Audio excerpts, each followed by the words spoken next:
Good morning, Knights. Today is Tuesday, April 28th. Yesterday we read chapters 5 and 6 in our Lions at Lunchtime packet. And let's see. I'm just going to go ahead and I'm going to read the last page and then we're going to talk about what you were supposed to do yesterday. All right. The bird headed into the forest. Annie started after it. "Don't go in there," said Jack. "You might run into—" There was no need to finish. The bird and Annie had disappeared into the trees. "A snake or a lion?" Jack said to himself. "Come on," Annie called. Jack moaned. He pulled on his pack and ran. The peanut butter jar thumped against his back. That peanut butter jar. We hear an awful lot about that peanut butter jar in our book.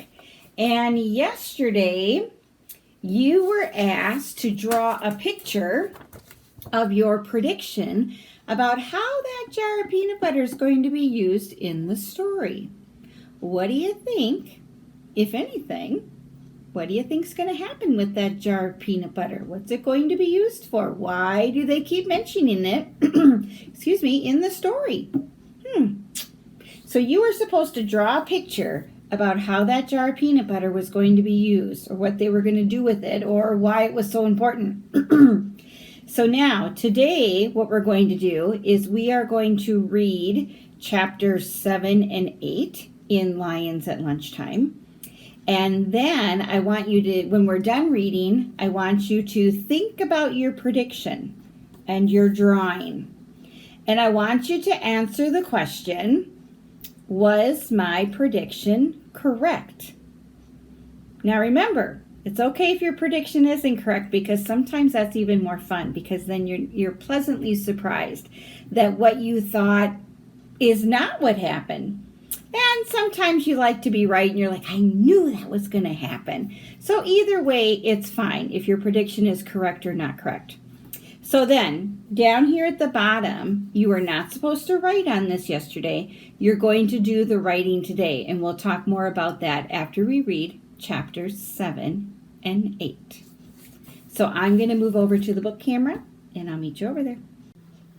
Okay, here we are at the book camera, ready to read chapters 7 and 8. Chapter 7 is called Hi There. Now remember, you should have your book, and you should be following along with us at chapter 7. Here we go. The forest was cooler than the sunny plains.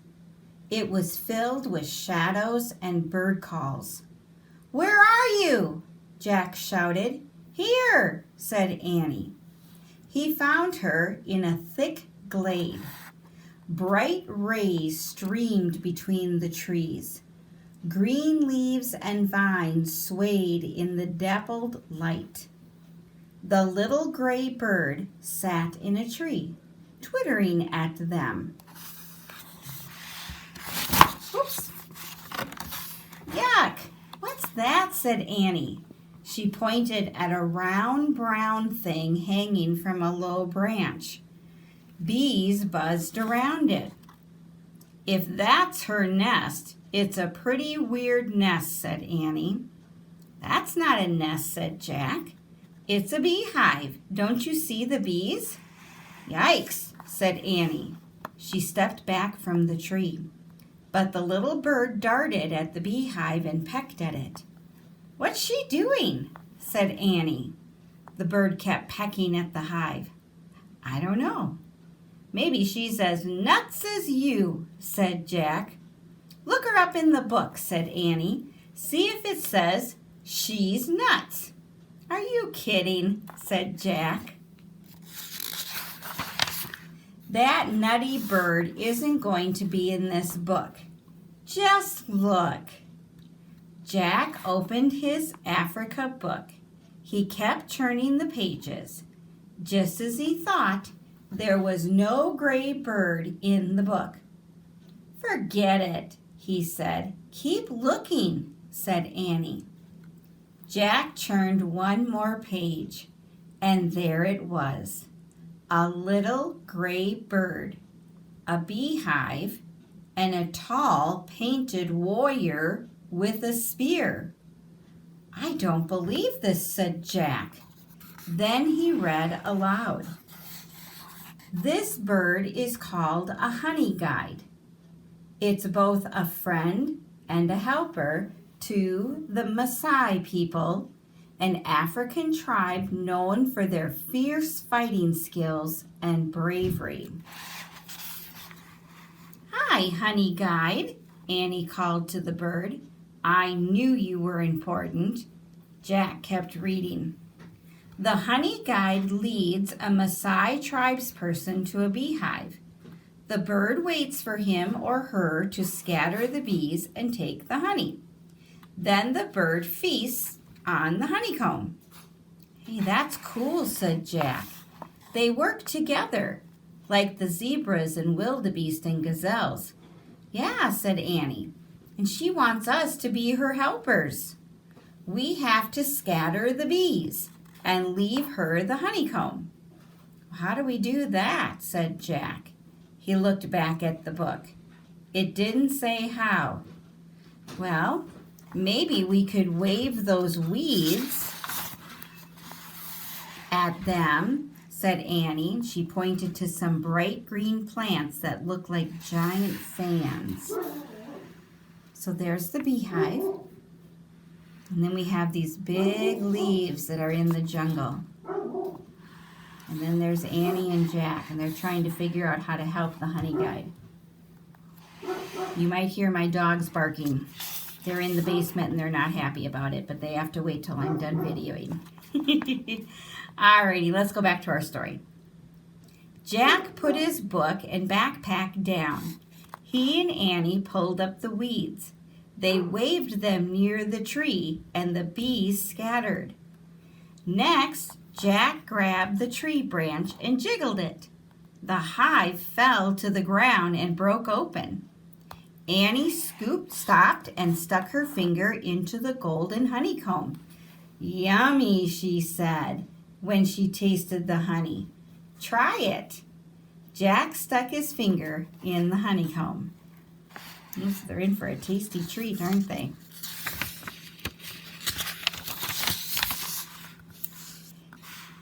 He licked off the golden honey.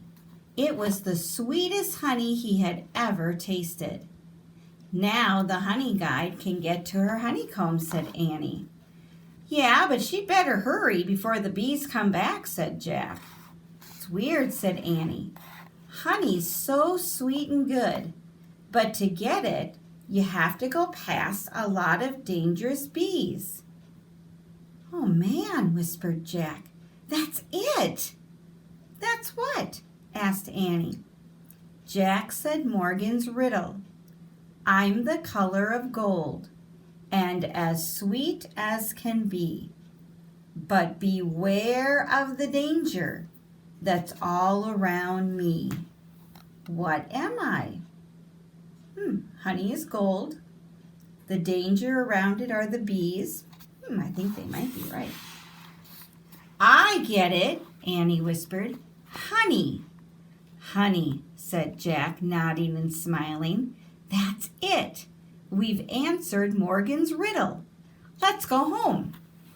He stood up to leave. He gasped. Standing in the shadows was a tall man with a spear and a curved sword hanging from his belt. His face was painted in fierce, bright colors. Jack knew at once what he was. A Maasai warrior. Hi there, Annie said in a small voice. All right, Chapter 8. Yum. The warrior stared back at Jack and Annie. We were helping one of your honey guides, said Annie. The warrior was as still as a statue. We didn't mean to steal anything, Jack said. In fact, it's all yours. We've had enough. Lots of good honey still there, Annie said, smiling. The warrior narrowed his eyes. Is he angry?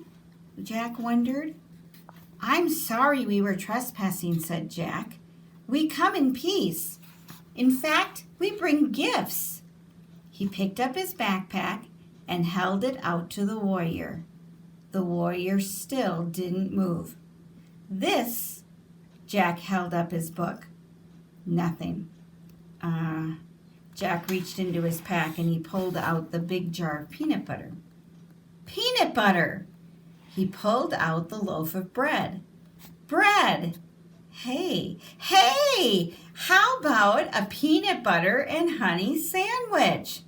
Yum, Annie said, watching the warrior. The warrior stared at the food. We'll show you, said Jack, as Jack unwrapped the bread. His hands shook. I think he was a little nervous to be with that warrior. I would have been nervous too. So here's a picture of our Maasai warrior. And he's holding the spear. And then he's got a peanut butter and honey sandwich in the other hand. Jack and Annie are offering him a tasty treat. Annie opened the jar. We don't have anything to spread it with, she said. Use your fingers, said Jack. Excuse me, Annie said to the warrior. I have to use my fingers, but they're pretty clean. An elephant just do it, Annie, said Jack. Oh, okay. She spread the peanut butter onto a slice of bread with her fingers. At the same time, Jack spread the honey from the beehive on another slice. Jack and Annie put their pieces of bread together. Ta-da! Said Annie, handing the sandwich to the warrior. The warrior took the sandwich, but he didn't eat it. He just looked at it. Let's make sandwiches for us too, Jack said, so he doesn't have to eat alone. They quickly made 2 more sandwiches. See, like this, said Annie. She bit into her sandwich. Yum. Jack took a bite too. He said. It was really good. Finally, the warrior bit into his sandwich. He chewed slowly. This is called a picnic, said Annie. They ate their sandwiches in silence. When they finished, Jack screwed the lid back onto the peanut butter jar. Not bad, huh? He said. The warrior smiled. He had a kind, dignified smile. Jack and Annie smiled back at him. Then the warrior turned gracefully and vanished into the trees. Oh man, said Jack. Part of him wanted to follow the silent warrior through the shadowy forest. Ready? Annie asked softly. Jack nodded. Annie started to go. Wait, said Jack. He put away the peanut butter and bread. We're going back to the tree house, right? We're not going to do anything silly like rescue anything or chase birds, right? Those things aren't silly, said Annie. Don't forget that that bird gave us the answer to the riddle. Oh, right, said Jack. He looked at the little honey guide. She was on the ground pecking at the honeycomb. Thanks, Jack said to the bird. Have a good feast, said Annie. Jack put on his pack. Then he and Annie started out of the forest. When they passed the pond, they saw the elephant still splashing in the water. He lifted his trunk. He seemed to be waving at them. See ya, Annie shouted, waving back. They rounded the bend in the river, then started through the tall grass. As they walked back toward the treehouse, they saw the wildebeest in the distance. There were still some crossing the river. They saw a family of zebras grazing together. They saw lone giraffes walking from tree to tree, eating the leaves. And they saw a bunch of lions, oh, there's the lions, sleeping in the shade of a tree. The same tree that the tree house was in. Whoops, said Annie. Jack's heart gave a jump. So there they are, he said. Oh my goodness. I wonder how they're going to get back up into their treehouse with those lions there. We're going to have to wait until tomorrow to find out. Always at a cliffhanger when you just want to keep on reading so you find out what happens next. It's always fun to leave at that spot. All right, so take a look at our matrix then. You are going to finish page 10 by writing if your prediction drawing was correct or incorrect, and then you're going to explain. So you're going to start off with this topic sentence. My prediction was correct because, or you're going to say, my prediction was incorrect because. Remember, in front of a word means not. So incorrect means not correct. So you are going to write on the bottom of page 10 here. Here's your picture. And you're going to write, my prediction was correct because, and then you're going to explain to me why it was correct. Or, my prediction was incorrect, which means not correct, because, and then you're going to explain to me why it was not correct.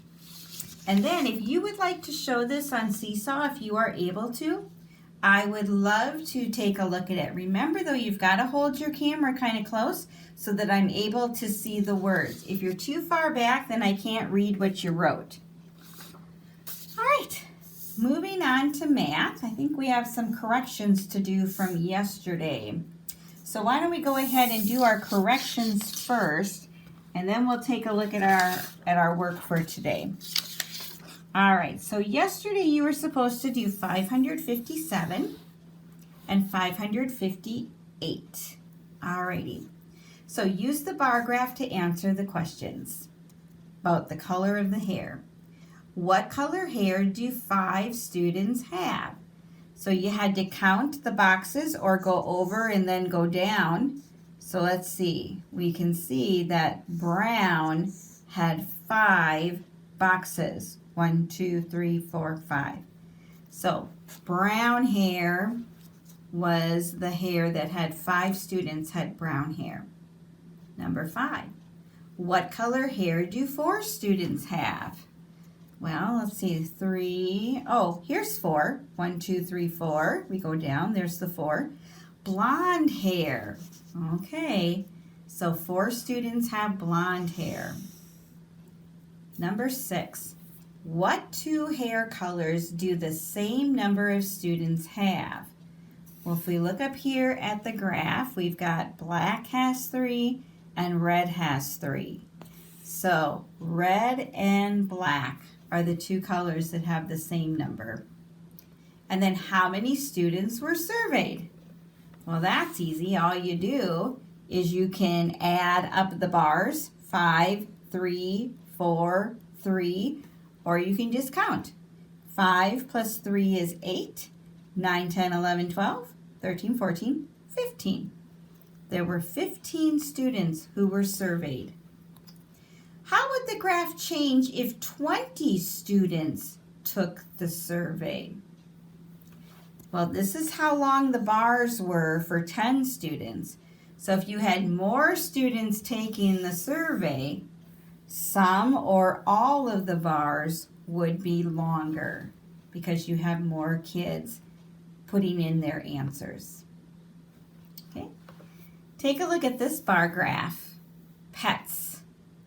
Which pet do most students have?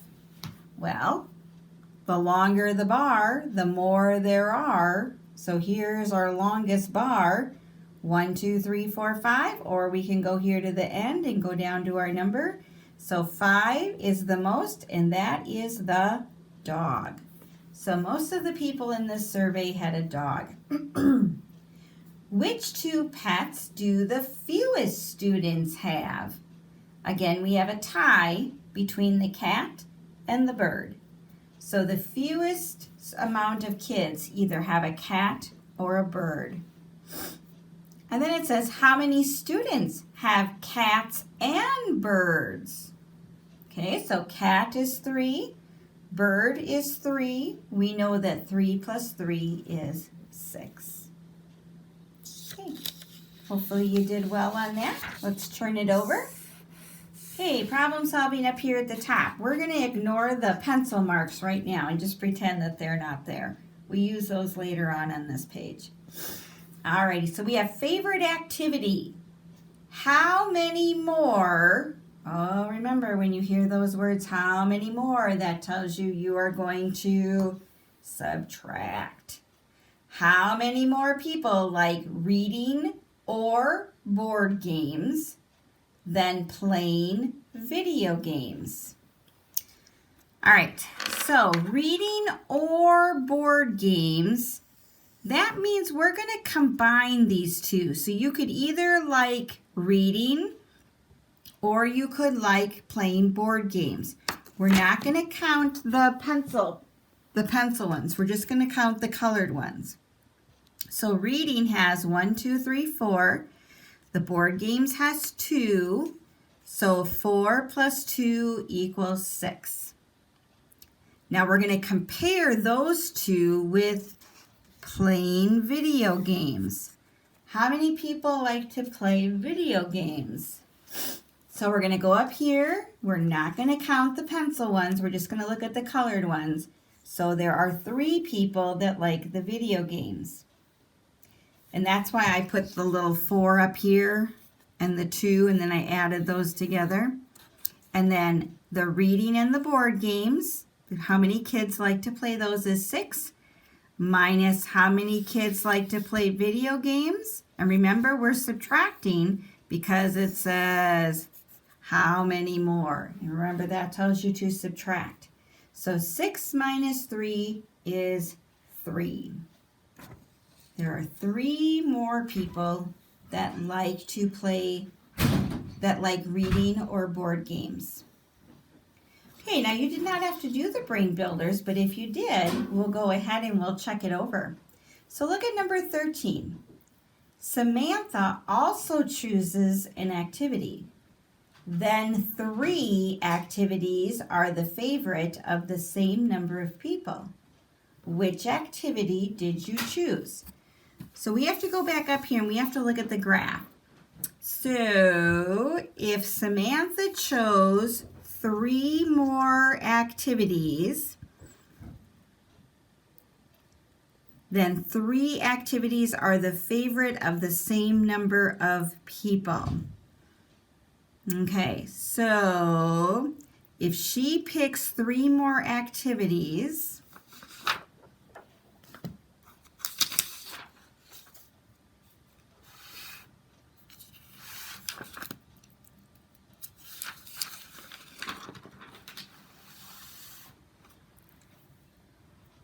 so if we have, let's see, Samantha chooses an activity, then 3 activities are the favorite of the same number. So we're only looking at the colored. We're not coloring in, we're not looking at the pencils right now. We're just looking at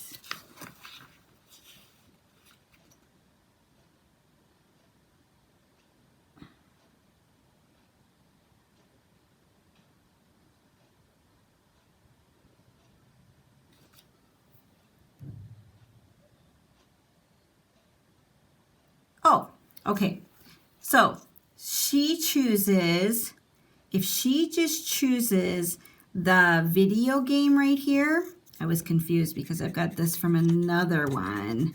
So if we get rid of this right now, all right, so if she chooses, Samantha chooses video games, Then video games has 4. Playing outside has 4 because we're not looking at this one yet. And reading has 4. So if she chooses video games, then all 3 of those all have 4 votes. That's what was confusing me, was the pencil from the other answer, from the other question. Okay, so your answer should have been video games. Okay, look at number 14. 10 more people were surveyed for the graph above. 3 more people liked board games. So now we're going to change our graph. So 3 more people liked board games. 1, 2, 3. We colored those in. And then it says 3 more people liked video games. So we're pretending that this is not Samantha's right now. We're going back to the original. So 1, 2, 3. We're going to color all this in then. And then the rest are playing outside. Okay, so we got to figure out how many are, oh, whoops. This is Hackensmith goofed that up. Are playing video games. 1, 2, 3. 3 more people are playing board games, playing video games, and then the rest are playing outside. All right, so now there were 10 people who were surveyed, and we added 3 more people to the board games, and we added 3 more people to the video games. So that is 3, 4, 5, 6. So that is 6 people. And we know, so we had 3 plus 3 equals 6. We know that there were 10 people who were surveyed. So we can start at 6 and count up to get 10 to figure out how many people were playing outside. So put 6 in your head, 7, 8, 9, 10. Or you could think 10 minus 6 equals 4. And then you would add the 4 people who were playing outside. 1, 2, 3, 4. And then we get 3, 7, 8, 9, 10. We have all 10 of our people. Then it says, now how many people like each activity? So there are 1, 2, 3, 4, 5, 6 people who like video games. There are 1, 2, 3, 4, 5, 6, 7, 8 people who like to play outside. So 6 video games, 8 outside. There are 4 people who like reading. That one did not change. And how many people like board games? 1, 2, 3, 4, 5. There are 5 people that like board games. So that's what you should have had down here. Video games 6, playing outside 8, reading is 4, and 5 board games. Okay, so that's our corrections for the day. Let's move on to our next lesson. You should be on 567. This is lesson 7. We're going to look at a line plot. Well, what in the world is a line plot? Okay, a line plot is a number line that uses X's above it to stand for the answers to a surveyed question. So each X stands for 1 vote or 1 answer. So take a look at our directions down here. Chase asked 10 students how many servings of fruit and vegetables they eat each day. So I like to write down here what it is we're talking about. So we are talking about fruits and vegetables. So this is kind of like where our title goes. It's kind of at the bottom because the line plot doesn't really have a title, and sometimes you get confused what it is you're talking about. So this is how we fill in a line plot. Let's read the information. 3 people eat 2 servings of fruits and vegetables.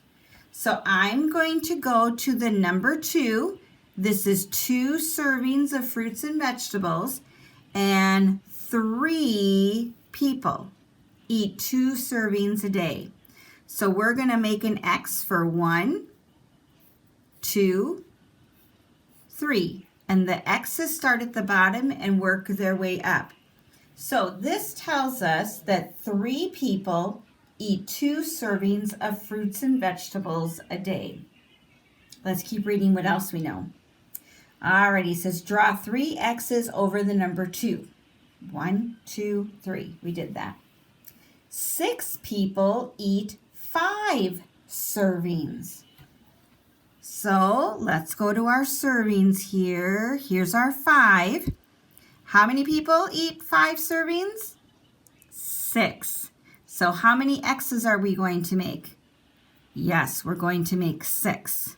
So 1, 2, 3, 4, 5, 6. Are you doing this with me on your math paper? Okay. So 6 people eat 5 servings of fruits and vegetables a day. That's awesome. Okay, now what else do we know?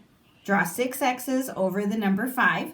1, 2, 3, 4, 5, 6. Yep, we did that. It says 1 person eats 7 servings a day. Oh my goodness. So find the 7. 1 person eats 7 servings of fruits and vegetables a day. So we're supposed to draw 1 X above the 7. Wonderful. So look at the line plot here. How many people were surveyed? How you're going to figure this out is you're going to count all of the X's. So let's see. We had 1, 2, 3, 4, 5, 6, 7, 8, 9, 10. 10 people. And that's what our information down here at the bottom said.